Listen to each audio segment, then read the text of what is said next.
અમે આ વાત ઘણી વાર સમજાવી છે પણ કોઈ સમજતું નથી. આ તકલીફ આ છે. મહારાજ બધાને અલૌકિક જુએ છે અને આપણે લૌકિક જુએ છે. આ ખેંચતાણ થાય છે, રસ્સા ખેંચ.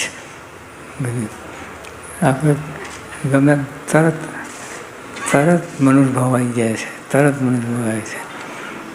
એટલે એનાથી આગળ વધતા નથી. મહારાજે કહ્યું કે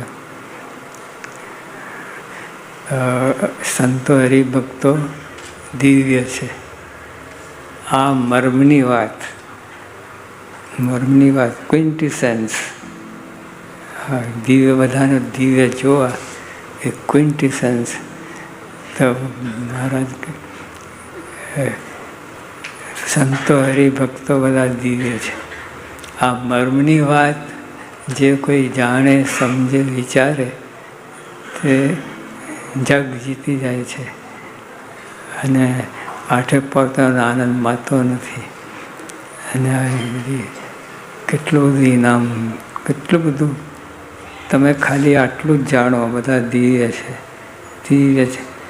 તે એને ફોર્સ નથી કરતા મારે કે તમે દિવ્ય જાણો, દિવ્ય એવું નથી કરતા. આપણે $100 નોટ હોય, 1000 હોય છે, $100 નોટ હોય. હવે ત્યાં કહેવું પડે કમાન આ $100 નોટ છે, અરે ખિસ્સામાં મૂકીને ભાગે. એને કહેવું જ ના પડે, ઝપાટો મારે. તો જો એક 2 પૈસાનો કટકો હતો, કાગળ હતો ને, પહેલાં બ્લેન્ક હતું અને 2 પૈસાનું કાગળ હતો. પણ જ્યાં છાપ પડી આમ પડે $100 એકદમ. તો જો આ લૌકિક આ જે વાત છાપ મારે છે તો આટલું લાભ થાય છે. તો ભગવાન કહે છે, તો ભગવાન તો આપણે આવું કહે છે. વાત ઘણી વાર સમજાવે છે પણ કોઈ સમજતું નથી. એટલે વિનંતી કરે છે, કહેતા નથી $100 નોટ બંધ, કહેતા નથી. એટલે પ્રેમથી આ મહારાજ કહે છે, આજે પુરુષોત્તમ બોલ્યા પ્રીતે ખીજે નહીં. મહારાજને કોઈ આગળ નથી પણ વારંવાર કહે છે વિનંતી સાથે કે આ બધું આ દિવ્ય અલૌકિક તંત્ર છે, તમે એમાં કચરો ભેરવતા નહીં, બધું કચરો લાવતા નહીં. મહારાજને આટલું જ છે. તો જો આપણે આ રીતે વર્તીએ અને સુખ આપણને આપવાય, મહારાજને કાંઈ લેવા દેવા નથી. મહારાજને એટલું તમે સુખી થાઓ તો એ સુખી. તમને એ અલૌકિક આ 4 વસ્તુ આપી, ભેંસ આપી, ભેંસ તો રોજ પોદરો ઉઠાવે. લખું ચારણ નથી ને, મહારાજને 2 મહિના સુધી ભેંસનું દૂધ ધોએ અને ઉપરથી તોર લઈ લે, ક્રીમ મલાઈ. ક્રીમ કરતા આગળ બધા ફર્સ્ટ ક્લાસ હોય અને એમાં સાકર નાખીને મારાને રોજ આપે. મારે રોજ જમે. એક બાવો આવતો હતો, એને સામાન્ય ઘઉં ચોખા આપે. મહારાજ ગમ્મત કરે, देखो हमको माई हमको ये देती है, साकर और मलाई देती है, तुमको तो कि कोई भेग को पहचानता नहीं. बाहु भेग पहचान એ ભેગ હતો. પણ પછી મહારાજે 2 મહિનાને અંતે ખૂબ સેવા કરી ભાઈએ અને મને રાજી કર્યા. પછી મહારાજ કહે કે તમારી સેવાથી બહુ રાજી, કંઈ માગો. તો એમને કહ્યું મારી 60 ભેંસો, મારો દીકરો વીરો એના વહુ અમે બધા અમર થઈ જઈએ એવું કરો. મેં કે અમર થઈને શું કરે?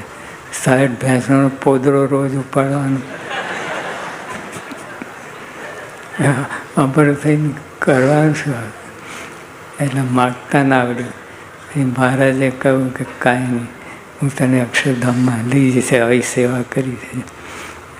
મહારાજ તો પોતા સામું જોઈએ. આપણે રાજા હોય અને એની પાસે માગીએ કે 2 કિલો ઘઉં, 4 કિલો બાજરી આપો, રાજાને શરમ આવે આપતા, કે રાજાએ આવું આપ્યું તને, પતાવી દીધું. એટલે ભગવાનને શરમ આવે. આ 60 ભેંસોને આ બધો કચરો. મારા ગમે મારે તને અક્ષરધામમાં લઈ જઈશ. એટલે બહુ મોટી વાત છે. અક્ષરધામ આપણે કરીએ છીએ, રમત કરીએ છીએ. અક્ષરધામ તો પારણ કે પાર એનાથી કોઈ અધિક નથી. એટલે એ અને સંત આપે છે. સંત આપે કેટલા મોટા. જો આ બધું સત્સંગ મળ્યું છે. અનંત બ્રહ્માંડનો રાજા હોય, અનંત બ્રહ્માંડનો રાજા, એક બ્રહ્માંડમાં તો કેટલું બધું આવી જાય. 14 લોકને આ તમારે આઇન્સ્ટીન ને ન્યૂટન ને બધા બધી વિદ્યાઓ કહે છે ને, તો આમ. અને એ તો બધા નાશવંત છે. ન્યૂટનને આ બધા ક્યાંય ખપી ગયા. પણ એટલે બ્રહ્માંડમાં તો બધું કેટલું બધું આવી જાય તંત્ર. તો મારે તો અનંત બ્રહ્માંડનો રાજા હોય, કેટલી મોટી વાત. અનંત બ્રહ્માંડનો રાજા કેટલું બધું એનો વૈભવ કહેવાય. પણ મહારાજ કહે છે સત્સંગ ના હોય તો એને જીવન અદેખે છે. સત્સંગ કેટલી કિંમત કહી મહારાજે. સત્સંગની અનંત બ્રહ્માંડનો રાજા હોય એના કરતાં સત્સંગ અધિક કહેવાય. તો એ સત્સંગ આપણને બધાને મળ્યો છે. બધાને નાના બધા સત્સંગ. અને મહારાજે કેટલાય સાધન કર્યા છે. એના સાધનના ફળ રૂપે આ સત્સંગ મળ્યો છે. એ જેવું તેવું નથી. અને સત્સંગ પકડી રાખો, છોડી ના દેવ.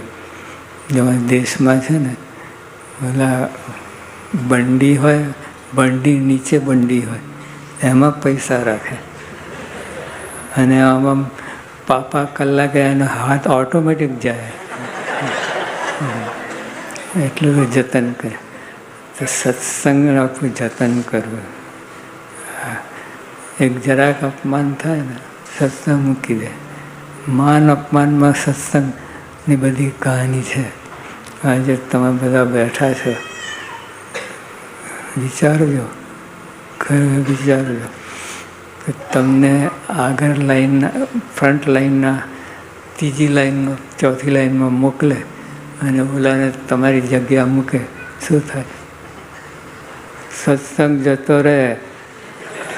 આ જીવન આ મંદિરમાં પગ મૂકે બીજો. એટલો બધો નિયમ, કડક નિયમ લઈ લે. એટલે આવો સત્સંગ અમૂલ્ય છે. બધા અનંત બ્રહ્માંડનો રાજા, એને સત્સંગ ના મળે તો જીવન આવે કે એવો સત્સંગ મળ્યો છે. જતન કરી રાખજો, પકડી. બીજું બધું જતું હોય તો જવા દો, સત્સંગ છોડતા નહીં. એ વાત મહારાજે સમજાવી છે. સહજાનંદ સ્વામી મહારાજ.